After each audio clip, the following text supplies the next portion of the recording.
মা ঘরে ছিলেন। রান্নাঘর থেকে হালকা আওয়াজ আসছিল, হাঁড়ির ঢাকনা সরানোর শব্দ, চামচের ঠকঠক। সেই শব্দগুলো রিতমের কানে পৌঁছচ্ছিল যেন দূর থেকে। সে মাথায় হাত বুলিয়ে নিল। চুলগুলো ভিজে ছিল না, কিন্তু বৃষ্টির গন্ধটা শরীরে লেগেছিল। অফিসের কাজ আজ অনেক হয়েছিল। মাথা ভারী। রিতম, মায়ের গলা শোনা গেল। এসো, চা খাবে? রিতম জানালা থেকে সরে এল। হ্যাঁ মা গু। সে রান্নাঘরে গেল। মা চুলার সামনে দাঁড়িয়েছিলেন। সাদা রঙের শাড়ি, নীল বর্ডার। চুলগুলো আলগা করে বেঁধে রেখেছেন। ঘাড়ের দিকটায় কয়েকটা চুল উড়ে এসেছে। রিতম দরজার কাছে দাঁড়িয়ে দেখছিল। মায়ের হাতের নড়াচড়াটা খুব পরিচিত। অনেক বছর ধরে এই দৃশ্য দেখে আসছে। কিন্তু আজ যেন একটু আলাদা লাগছিল। মা পেছন ফিরে তাকালেন। কি হলো? দাঁড়িয়ে আছো কেন? এসো। রিতম এগিয়ে গেল। টেবিলের পাশে চেয়ারে বসল। মা চা ঢেলে দিলেন দুটো কাপে। একটা রিতমের সামনে রাখলেন, অন্যটা নিজের হাতে নিলেন। আজ অফিসে কেমন ছিল? মা জিজ্ঞেস করলেন। ঠিক আছে। একটু বেশি কাজ হয়েছিল। রিতম চায়ে চুমুক দিল। গরম। জিভে লাগল। মা চেয়ারে বসলেন তার সামনে। তুমি অনেক ক্লান্ত লাগছ। চোখের নিচে কালো হয়ে গেছে। রিতম মায়ের দিকে তাকাল। মায়ের চোখ দুটোতে একটা নরম উদ্বেগ। সেই উদ্বেগটা সে ছোটবেলা থেকেই চিনত। কিন্তু আজ সেই চোখ দুটোর দিকে তাকিয়ে তার বুকের ভেতরটা একটু অদ্ভুত লাগল। কিছু একটা যেন আটকে আছে। সে চোখ সরিয়ে নিল। ক্লান্তই তো। বৃষ্টি হচ্ছে, বাইরে যাওয়া যাচ্ছে না। মা হালকা হাসলেন। তাহলে ঘরেই থাকো। আজ রাতে খিচুড়ি রান্না করেছি। তোমার পছন্দের। রিতম মাথা নেড়ে সম্মতি জানাল। কথা বলার আর ইচ্ছে হচ্ছিল না। মায়ের গলার আওয়াজটা ঘরের ভেতর ভরে থাকছিল। সেই আওয়াজটা তার কানে লেগেছিল যেন। সে চা শেষ করল। কাপটা টেবিলে রাখল। মা উঠে গেলেন রান্নাঘরের দিকে। রিতম বসে রইল। জানালা দিয়ে বৃষ্টির শব্দ আসছিল। টপকপ। ঘরের আলো মৃদু। সিলিং ফ্যানটা ধীরে ঘুরছিল। একটা পুরনো ক্যালেন্ডার দেয়ালে ঝুলছে। তারিখগুলো অনেক আগেই শেষ হয়ে গেছে। রিতম উঠে গেল নিজের ঘরে। দরজাটা বন্ধ করল না। বিছানায় শুয়ে পড়ল। চোখ বন্ধ করল। কিন্তু ঘুম আসছিল না। মনের ভেতরটা অস্থির। কেন যেন আজ মায়ের কথাবার্তা, তার হাতের নড়াচড়া, চোখের সেই উদ্বেগ, সবকিছু মনে পড়ছিল বারবার। সে উঠে বসল। জানালার দিকে তাকাল। বৃষ্টি থামেনি। বাইরের গাছগুলো ঝুঁকে পড়েছে বাতাসে। একটা পাখি ডাকল দূর থেকে। তারপর চুপ। একটু পর মায়ের পায়ের শব্দ শোনা গেল করিডোরে। রিতম দরজার দিকে তাকাল। মা দাঁড়িয়েছিলেন দরজার কাছে। হাতে একটা তোয়ালে। তোমার শার্ট ভিজে গেছে কি? মা জিজ্ঞেস করলেন। অফিস থেকে ফিরে এসে বদলাওনি? রিতম নিজের শার্টের দিকে তাকাল। সত্যিই একটু ভেজা। কাঁধের কাছে? হ্যাঁ। একটু। মা এগিয়ে এলেন। এই নাও। মুছে ফেলো। তোয়ালেটা তার হাতে দিলেন। রিতম তোয়ালেটা নিল। মায়ের আঙুলগুলো তার হাতের গায়ে সামান্য লেগেছিল। খুব অল্পক্ষণের জন্য। কিন্তু সেই স্পর্শটা তার ত্বকে রয়ে গেল। সে তোয়ালে দিয়ে কাঁধ মুছতে লাগল। মা দাঁড়িয়ে রইলেন। চুপচাপ। মা, তুমি কেন দাঁড়িয়ে আছো? রিতম জিজ্ঞেস করল। মা হালকা হাসলেন। কিছু না। তোমাকে দেখছিলাম। কত বড় হয়ে গেছ। কথাটা শুনে রিতমের গলা শুকিয়ে গেল। সে কিছু বলতে পারল না। মায়ের চোখের দিকে তাকাল। মাও তাকিয়েছিলেন তার দিকে। ঘরের আলোতে মায়ের মুখটা নরম দেখাচ্ছিল। কপালে একটা ছোট ভাঁজ। চোখের কোণে হালকা রেখা। কিন্তু সেই চোখ দুটোতে যেন কিছু একটা লুকিয়ে আছে, যা রিতম আগে কখনো লক্ষ্য করেনি। অথবা লক্ষ্য করেও বুঝতে পারেনি। মা চোখ সরিয়ে নিলেন। আচ্ছা, আমি যাই। রাতের খাবার তৈরি করে রাখছি। মা চলে গেলেন। রিতম তোয়ালেটা হাতে নিয়ে বসে রইল। মায়ের কথাগুলো কানে বাজছিল। কত বড় হয়ে গেছ, ও সেই কথাটার মানে কি? শুধুই একটা মায়ের কথা? নাকি আরও কিছু? সে বিছানায় শুয়ে পড়ল আবার। চোখ বন্ধ করল। মনের ভেতরটা যেন একটা অদৃশ্য সুতো বাঁধা। সেই সুতোটা টানছে তাকে কোনো অজানা দিকে। সে জানে সেই দিকটা নিষিদ্ধ, কিন্তু টানটা থামছে না। একটু পর খাবারের জন্য ডাক এল। রিতম উঠে গেল। ডাইনিং টেবিলে খিচুড়ি সাজানো। মা বসে আছেন। দুজনেই চুপচাপ খেতে লাগল। শুধু চামচের শব্দ। মাঝে মাঝে মা একটা কথা বলছিলেন, আজ বাজারে সবজির দাম বেড়ে গেছে, পাশের বাড়ির মেয়েটা বিয়ে করছে, এইসব। রিতম মাথা নেড়ে শুনছিল, কিন্তু মনোযোগ দিচ্ছিল না। তার চোখ বারবার মায়ের হাতের দিকে যাচ্ছিল। মায়ের হাতের আঙুলগুলো চামচ ধরে আছে। নখগুলো ছোট। কোনো রং নেই। খুব সাধারণ হাত। কিন্তু সেই হাতগুলোই তাকে ছোটবেলায় বুকে জড়িয়ে ধরেছিল। জ্বর হলে কপালে হাত রেখেছিল। আজ সেই হাতগুলো দেখে তার বুকের ভেতরটা একটু ভারী লাগছিল। খাবার শেষে মা বাসন নিয়ে গেলেন। রিতম উঠে গেল জানালার কাছে। বৃষ্টি এখনো নামছে। একটু জোরে। বাইরের রাস্তায় কেউ নেই। শুধু জলের শব্দ। মা রান্নাঘর থেকে এসে বললেন, আজ তাড়াতাড়ি ঘুমিয়ে পড়ো। কাল সকালে অফিস আছে গি। রিতম মাথা নেড়ে বলল, হ্যাঁ গো। মা তার ঘরে চলে গেলেন। রিতম নিজের ঘরে এল। দরজাটা অর্ধেক খোলা রেখে দিল। বিছানায় শুয়ে আলোর সুইচ বন্ধ করল। অন্ধকার। শুধু জানালা দিয়ে বাইরের আলোর একটা ক্ষীণ রেখা। বৃষ্টির শব্দ। সে চোখ বন্ধ করল। কিন্তু ঘুম আসছিল না। মনের ভেতরটা ভর্তি হয়ে আছে মায়ের মুখের ছবি দিয়ে। আজকের সেই চোখ। সেই হালকা হাসি। সেই স্পর্শ, তোয়ালে দেওয়ার সময় আঙুলের সামান্য ছোঁয়া। রিতম পাশ ফিরল। বালিশে মুখ গুজে নিল। নিজেকে বলল, এসব কি ভাবছিস? মা তো মা। আর কিছু না গি। কিন্তু মন শোনে না। মন আলাদা পথে হাঁটে। রাত গভীর হল। ঘরের অন্যদিকে মায়ের ঘরের আলো নিভে গেল। রিতম জেগে রইল। কানে শুধু বৃষ্টির শব্দ আর নিজের হৃদস্পন্দন। বুকের ভেতরটা একটু দ্রুত চলছিল। কেন? সে জানে না। অথবা জানে কিন্তু স্বীকার করতে চায় না। একটা সময় সে উঠে বসল। গলা শুকিয়ে গেছে। জল খাওয়ার জন্য উঠল। রান্নাঘরের দিকে গেল। অন্ধকারে হাত দিয়ে জলের বোতল খুঁজল। ঢেলে খেল। জলটা ঠান্ডা। গলা দিয়ে নামতে নামতে তার শরীরটা একটু কেঁপে উঠল। ফিরে আসার সময় করিডোরে দাঁড়াল। মায়ের ঘরের দরজাটা অর্ধেক খোলা। ভেতর থেকে কোনো শব্দ নেই। রিতম সেখানে দাঁড়িয়ে রইল কিছুক্ষণ। নিজেকে বল চলে যেতে। কিন্তু পা সরল না। মায়ের ঘরের ভেতর থেকে হালকা শ্বাসপ্রশ্বাসের শব্দ আসছিল। নিয়মিত। মা ঘুমোচ্ছেন। রিতম দরজার কাছে দাঁড়িয়ে সেই শব্দ শুনছিল। তার নিজের শ্বাসও যেন মিলিয়ে যাচ্ছিল সেই ছন্দে। বুকের ভেতরটা আরও ভারী হয়ে উঠল। একটা অজানা অনুভূতি, যা সে চিনতে পারছে না। অথবা চিনতে পারলেও নাম দিতে পারছে না। সে ধীরে ধীরে নিজের ঘরে ফিরে এল। দরজা বন্ধ করল। বিছানায় শুয়ে পড়ল। চোখ খোলা রেখে ছাদের দিকে তাকিয়ে রইল। অন্ধকারে কিছু দেখা যাচ্ছিল না। শুধু মনের ভেতরের ছবিগুলো। মায়ের শাড়ির নীল বর্ডার। চুলের আলগা বাঁধন। চোখের সেই নরম উদ্বেগ। হাতের আঙুলের সামান্য ছোঁয়া। রিতম বালিশ চেপে ধরল। নিজেকে বলল আবার, এসব বন্ধ কর। এটা ভুল। এটা হতে পারে না গি। কিন্তু মন শোনে না। মন আলাদা গল্প লিখছে। যে গল্পের শেষ সে জানে না। যে গল্প শুরু হয়েছে আজকের এই বৃষ্টির রাতে। এই নিস্তব্ধ ঘরে। এই নিষিদ্ধ অনুভূতির প্রথম স্পন্দনে। বাইরে বৃষ্টি নামছে। টপকপ। ঘরের ভেতর রিতম জেগে আছে। আর মায়ের ঘরে মা ঘুমোচ্ছেন। দুজনের মাঝে একটা দেয়াল।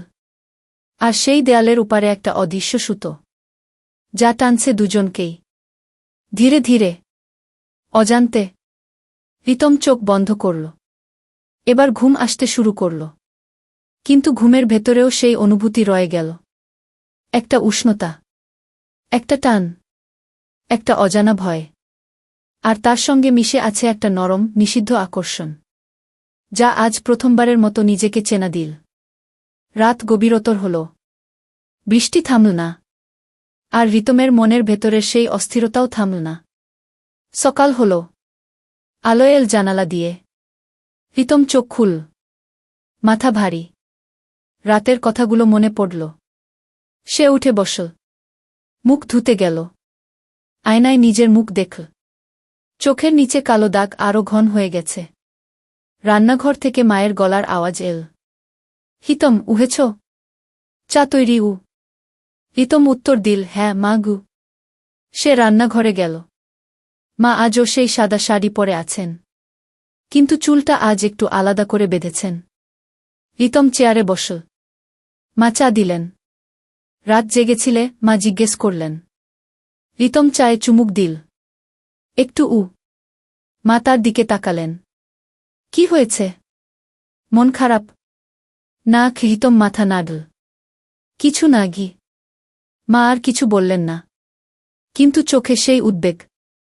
রিতম সেই চোখ এড়াতে চাইল, কিন্তু পারল না। তার নিজের চোখও বারবার মায়ের দিকে ফিরে যাচ্ছিল, যেন কোনো অদৃশ্য শক্তি টানছে। সকালের আলো ঘরে এসে পড়েছে। বৃষ্টির পরের সেই ভেজা গন্ধ। বাইরের গাছগুলো ধুয়ে মুছে পরিষ্কার। রিতম চা শেষ করল। অফিসের জন্য তৈরি হতে লাগল। মা দরজার কাছে দাঁড়িয়ে বললেন, ছাতা নিয়ে যেও, আবার বৃষ্টি হতে পারে গি। রিতম মাথা নেড়ে বলল, হ্যাঁ গো। সে বেরোনোর আগে একবার পেছন ফিরে তাকাল। মা দাঁড়িয়ে আছেন, হাতে একটা কাপ, চোখে সেই নরম দৃষ্টি। রিতমের বুকের ভেতরটা একবার কেঁপে উঠল। সে দ্রুত দরজা বন্ধ করে বাইরে বেরিয়ে গেল। রাস্তায় পা রেখে সে গভীর শ্বাস নিল। বাতাসে ভেজা মাটির গন্ধ। সে হাঁটতে শুরু করল, কিন্তু মনের ভেতরটা পেছনে রয়ে গেল। সেই ঘরে, সেই মায়ের চোখে, সেই নিষিদ্ধ অনুভূতির প্রথম আলোড়নে। আজকের দিনটা লম্বা হবে। অফিসের কাজ, সহকর্মীদের কথাবার্তা, সবকিছুই মনে হবে দূরের। কারণ তার মন অন্য কোথাও, একটা জায়গায় যেখানে সে যেতে চায় না, কিন্তু যেখানে সে ইতিমধ্যেই পৌঁছে গেছে, অজান্তে, অনিচ্ছায়। আর সেই জায়গা থেকে ফিরে আসা এখন আর সহজ নয়। বৃষ্টির সেই রাত থেকেই সবকিছু বদলে যেতে শুরু করেছে। ধীরে ধীরে, সূক্ষ্মভাবে। কেউ টের পাচ্ছে না, এমনকি তারা দুজনেও পুরোপুরি বুঝতে পারছে না। কিন্তু টানটা বাড়ছে। অদৃশ্য সুতোটা আরও শক্ত হয়ে বাঁধছে। রিতম অফিসের দিকে হাঁটতে হাঁটতে ভাবল, এভাবেই কি চলবে, নাকি একদিন সব ভেঙে পড়বে? সে জানে না, কেউ জানে না, শুধু বৃষ্টি জানে। আর সেই বৃষ্টির শব্দ এখনও তার কানে বাজছে। টপকপ, যেন কোনো গোপন কথা বলছে, যা শুধু তারা দুজনেই শুনতে পাবে একদিন। কিন্তু সেই দিন এখনও অনেক দূর। আজ শুধু শুরু, একটা ধীর, টেনশনপূর্ণ, আবেগের গভীর শুরু, যেখানে চুমু নেই, আলিঙ্গন নেই, শুধু চোখের দৃষ্টি, হাতের সামান্য ছোঁয়া, আর মনের ভেতরের সেই অস্থির, নিষিদ্ধ স্পন্দন। রিতম অফিসে পৌঁছল। দরজা খুলে ভেতরে ঢুকল, কিন্তু তার অংশবিশেষ রয়ে গেল সেই ঘরে, মায়ের কাছে, বৃষ্টির সেই রাতের স্মৃতিতে। অফিসের ঘড়িটা ধীরে চলছিল। রিতম কম্পিউটারের সামনে বসে কাজ করছিল, কিন্তু মন ছিল না। স্ক্রিনের সংখ্যাগুলো ভাসছিল। সহকর্মীরা কথা বলছিল চারপাশে, কফি, সপ্তাহান্তের পরিকল্পনা, বৃষ্টির কথা। রিতম মাথা নেড়ে শুনছিল, কিন্তু কিছুই মনে থাকছিল না। তার মন ফিরে যাচ্ছিল সকালের সেই মুহূর্তে। মায়ের চোখ, চা দেওয়ার সময় সেই নরম দৃষ্টি। রাত জেগেছিলে? কথাটা বারবার কানে বাজছিল। আর তার উত্তর, না, কিছু না, ঘি মিথ্যে, সবই মিথ্যে। দুপুরের খাবারের সময় সে একা বসেছিল ক্যাফেটেরিয়ায়। খাবারে হাত দিচ্ছিল না। ফোনটা হাতে নিয়ে দেখল, মায়ের কোনো মেসেজ নেই। সাধারণত দুপুরে মা একবার ফোন করতেন, খেয়েছ? আজ করেননি। রিতম নিজেই ফোন করতে গিয়ে থেমে গেল। কি বলবে? মা, আমি ঠিক আছি। এই কথাটাও এখন অদ্ভুত লাগছে। বিকেলে বৃষ্টি আবার শুরু হল। অফিসের জানালা দিয়ে দেখা যাচ্ছিল মেঘলা আকাশ, জলের ফোঁটাগুলো কাছে গড়িয়ে পড়ছে। রিতমের মনে পড়ল গতকালের রাত, সেই অন্ধকার করিডোর, মায়ের ঘরের দরজা, শ্বাসপ্রশ্বাসের শব্দ, কাজ শেষে সে বাড়ি ফিরল। ছাতা খুলে দরজার সামনে দাঁড়াল। চাবি ঘোরাতে গিয়ে হাত কাঁপল একটু। দরজা খুলে ঢুকল। ঘরের ভেতরটা নীরব। রান্নাঘর থেকে আলো আসছে। মা আছেন। রিতম জুতো খুলে রাখল। শার্টের হাতা গুটিয়ে নিল। এসেছ? মায়ের গলা। হ্যাঁ গু। মা রান্নাঘর থেকে এলেন। আজ নীল রঙের শাড়ি। চুলগুলো আলগা। কপালে একটা ছোট লাল টিপ। রিতম দাঁড়িয়ে রইল। মায়ের দিকে তাকাতে পারছিল না ভালো করে। বৃষ্টি ভিজিয়ে দিল। মা জিজ্ঞেস করলেন, না ছাতা ছিলও? মা এগিয়ে এলেন একটু। মুখটা ক্লান্ত লাগছে। চা দেব? হ্যাঁ গু। রিতম ডাইনিং টেবিলে বসল। মা চা তৈরি করতে গেলেন। চুলার শব্দ, দুধ ফোটার শব্দ। রিতম টেবিলের উপর হাত রাখল। আঙুলগুলো নড়ছিল অজান্তে। মনের ভেতরটা অস্থির। আজ মায়ের কাছে বসতেও যেন একটু ভয় লাগছে। অথচ ছোটবেলা থেকে এই টেবিলেই বসেছে হাজারবার। মা চা নিয়ে এলেন। কাপটা তার সামনে রাখলেন। হাতটা সামান্য লেগে গেল কাপের গায়ে। রিতম চোখ তুলে তাকাল। মাও তাকিয়েছিলেন। দুজনের চোখ মিলল এক মুহূর্তের জন্য। তারপর দুজনেই সরিয়ে নিলেন। চা গরম। রিতম চুমুক দিল। জিভে লাগল।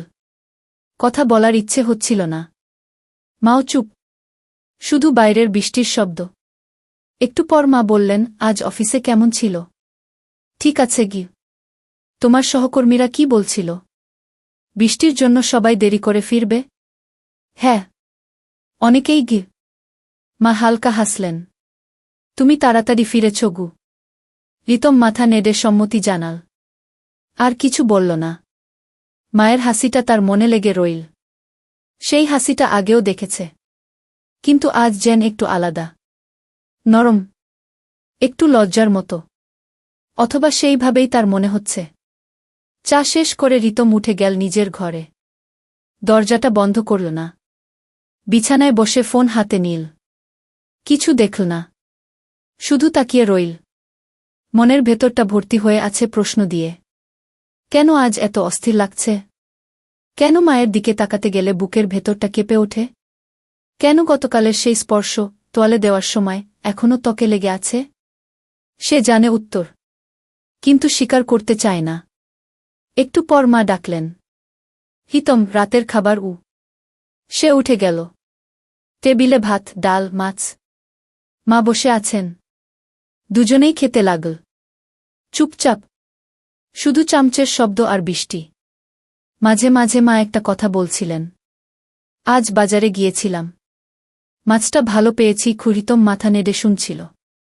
তার চোখ বারবার মায়ের হাতের দিকে যাচ্ছিল। মায়ের হাত ভাত তুলছে। আঙুলগুলো সাদা, পরিপাটি। সেই হাতগুলোই তাকে ছোটবেলায় খাইয়েছিল। আজ সেই হাত দেখে তার গলা শুকিয়ে যাচ্ছিল। খাবার শেষে মা বাসন নিয়ে গেলেন। রিতম উঠে গেল জানালার কাছে। বাইরে অন্ধকার। বৃষ্টি এখন হালকা। রাস্তায় জল জমে আছে। একটা রিকশা চলছে দূরে। আলোর আভা। মা রান্নাঘর থেকে এসে বললেন, আজ তাড়াতাড়ি ঘুমিয়ে পড়ো। কাল সকালে উঠতে হবে গু। হ্যাঁ মা গু। মা তার ঘরে চলে গেলেন। রিতম নিজের ঘরে এল। আলো জ্বালিয়ে রাখল। বিছানায় বসে বই খুল। কিন্তু পড়তে পারল না। অক্ষরগুলো মিশে যাচ্ছিল। মনের ভেতরটা অন্য জায়গায়। একটা সময় সে উঠে দাঁড়াল। গলা শুকিয়ে গেছে। জল খাওয়ার জন্য বেরোল। করিডোরে পা রেখে থেমে গেল। মায়ের ঘরের দরজা অর্ধেক খোলা। ভেতর থেকে আলো আসছে। মা এখনো জেগে আছেন। রিতম দাঁড়িয়ে রইল। নিজেকে বল চলে যেতে। কিন্তু পা সরল না। সে শুনতে পেল মায়ের হালকা পায়ের শব্দ। কাপড়ের শব্দ। তারপর চুপ। সে ধীরে ধীরে এগিয়ে গেল এক পা। দরজার কাছে দাঁড়াল। ভেতরে তাকাল না। শুধু দাঁড়িয়ে রইল। বুকের ভেতরটা দ্রুত চলছিল। হৃদস্পন্দন কানে বাজছিল। মায়ের গলা শোনা গেল। কে? রিতম থেমে গেল। আমি জল খেতে গিয়েছিলাম গু। মা দরজার কাছে এলেন। আলোতে তার মুখটা দেখা গেল। চুলগুলো এখন আরও আলগা। শাড়ির আঁচলটা একটু সরে গেছে কাঁধ থেকে। রিতম চোখ সরিয়ে নীল। জল খেয়েছ? মা জিজ্ঞেস করলেন। না। এখনো উ। মা হালকা হাসলেন। এসো উ। রিতম রান্নাঘরের দিকে গেল। মাও এলেন। জলের বোতল থেকে ঢেলে দিলেন এক গ্লাস। রিতমের হাতে দিলেন। হাত দুটো আবার সামান্য ছুঁয়ে গেল। এবার আরও একটুক্ষণ ধরে। রিতমের আঙুল কেঁপে উঠল। জলের গ্লাসটা কেঁপে গেল একটু। মা লক্ষ্য করলেন। কি হল? হাত কাঁপছে। না। কিছু না। ঠান্ডা লেগেছে হয়তো উ। মা চুপ করে তাকিয়ে রইলেন তার দিকে। চোখে সেই উদ্বেগ। আরও কিছু, যা রিতম পড়তে পারছিল না, অথবা পড়তে ভয় পাচ্ছিল। রিতম জল খেল। গ্লাসটা রাখল। আমি যাই উ। মা মাথা নেড়ে বললেন, হ্যাঁ। ঘুমিয়ে পড়ো উ। রিতম নিজের ঘরে ফিরে এল। দরজাটা এবার প্রায় বন্ধ করে দিল। বিছানায় শুয়ে আলো নিভাল। অন্ধকার। শুধু জানালা দিয়ে বাইরের ক্ষীণ আলো। বৃষ্টির শব্দ এখন খুব হালকা। সে চোখ বন্ধ করল। কিন্তু ঘুম আসছিল না। মনের ভেতরটা ভর্তি। মায়ের হাতের সেই ছোঁয়া, চোখের সেই দৃষ্টি, গলার আওয়াজ, সবকিছু মিশে একটা অজানা অনুভূতি তৈরি করছে, যা সে চিনতে পারছে। আর সেই চেনাটাই তাকে ভয় পাচ্ছে। সে পাশ ফিরল। বালিশ চেপে ধরল। নিজেকে বলল, এটা ভুল। মা তো মা। আর কিছু ভাবতে নেই ইউ। কিন্তু মন শোনে না। মন আলাদা ছবি আঁকছে। মায়ের চুলের আলগা বাঁধন, শাড়ির আঁচল, চোখের নরম দৃষ্টি, হাতের উষ্ণতা। রিতমের শরীরটা একটু উত্তপ্ত হয়ে উঠল। বুকের ভেতরটা দ্রুত চলছিল। সে গভীর শ্বাস নিল। আবার, আরও একবার। নিজেকে শান্ত করার চেষ্টা করল। কিন্তু শান্তি আসছিল না। রাত গভীর হল। বাইরে বৃষ্টি থেমে গেল। শুধু একটা ফোঁটা পড়ছে ছাদ থেকে। রিতম জেগে রইল। কানে শুধু নিজের হৃদস্পন্দন আর মায়ের ঘরের দিক থেকে আসা হালকা শ্বাসপ্রশ্বাসের শব্দ। যদিও দরজা বন্ধ, তবুও যেন শোনা যাচ্ছে। একটা সময় সে উঠে বসল। জানালার দিকে তাকাল। মেঘ কেটে গেছে একটু। চাঁদের আলো ক্ষীণ। সে জানালা খুলে দিল একটু। বাতাস এল। ঠান্ডা শরীরে লাগল। সে বসে রইল জানালার কাছে। হাঁটু ভাঁজ করে। মাথায় হাত দিয়ে বসল। মনের ভেতরটা বিশৃঙ্খল। প্রশ্নগুলো ঘুরপাক খাচ্ছে। কবে থেকে এসব শুরু হলো? গতকালের রাত থেকে? নাকি আরও আগে থেকেই লুকিয়েছিল? সে কি কখনো মায়ের দিকে এভাবে তাকিয়েছিল? নাকি আজই প্রথম? উত্তর নেই। শুধু অনুভূতি। একটা গভীর নিষিদ্ধ আবেগের টান, যা তাকে টানছে মায়ের দিকে। আর সেই টানকে সে প্রতিরোধ করতে চাইছে, কিন্তু পারছে না। সকাল হলো আবার। আলো এল।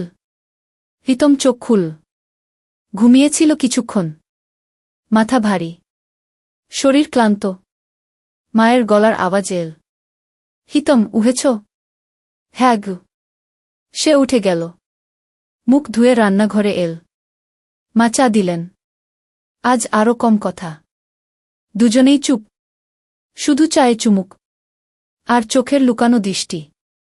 রিতম লক্ষ্য করে মায়ের হাতে একটা ছোট কাটা। হাত কেটেছে? মা হাত দেখালেন। হ্যাঁ। সবজি কাটতে গিয়ে গু। রিতম অজান্তেই হাত বাড়িয়ে দিল। থেমে গেল। মাও থেমে গেলেন। দুজনের হাত কাছাকাছি, কিন্তু ছুল না। মা হাত সরিয়ে নিলেন। কিছু না, সামান্য গু। রিতম চোখ সরিয়ে নিল। বুকের ভেতরটা কেঁপে উঠল।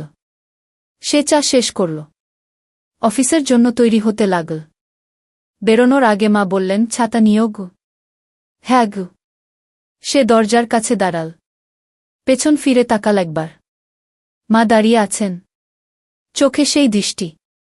রিতমের গলা শুকিয়ে গেল। সে দ্রুত বেরিয়ে গেল। রাস্তায় পা রেখে সে গভীর শ্বাস নিল। বাতাস ভেজা। গাছের পাতা থেকে জল পড়ছে। সে হাঁটতে শুরু করল। কিন্তু মন পেছনে। সেই ঘরে, সেই মায়ের কাছে, সেই নিষিদ্ধ অনুভূতির গভীরে। অফিসে গিয়েও সে একই অবস্থায় রইল।